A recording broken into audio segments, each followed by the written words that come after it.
Hello বন্ধুরা, মুন্নি লাইফস্টাইলে তোমাদের অনেক অনেক স্বাগত। আর দেখো আজকের একটা নতুন রেসিপি নিয়ে চলে এসেছি। আজকের রেসিপি হলো ভোলা মাছের তেল ঝাল। আর দেখো প্রথমে মাছে আমি নুন হলুদ মাখিয়ে নিয়েছি। আর দেখো মিক্সির বাটি নিয়ে নিয়েছি, তাতে আমি দিয়েছি পেঁয়াজ, টমেটো, হলুদ গুঁড়ো, লঙ্কা গুঁড়ো দিয়ে একটা পেস্ট বানিয়ে নিলাম। আর দেখো মাছ ভাজা শুরু করে দিয়েছি। মাছ ভাজা হয়ে গেছে। কড়াইতে তেল গরম ছিল, তার মধ্যে দিয়ে দিলাম আমি কালো জিরে ফোড়ন, আর সাথে দিলাম আদা রসুন কাঁচা লঙ্কার একটা পেস্ট। এটা ভালো করে নেড়ে চেড়ে এবার যেই মশলাটা আমি বেটে রেখেছিলাম সেটা দিয়ে দিলাম, দিয়ে ভালো করে নেড়ে চেড়ে কষিয়ে নিলাম। এর মধ্যে দিয়ে দেবো এবার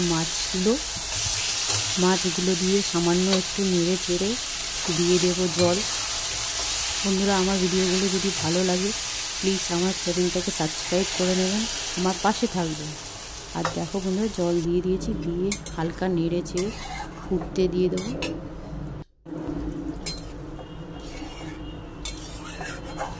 এবার ফুটে যাবে, ফুটে গিয়ে ঢাকা দিয়ে অল্প একটু সেদ্ধ হতে দেব।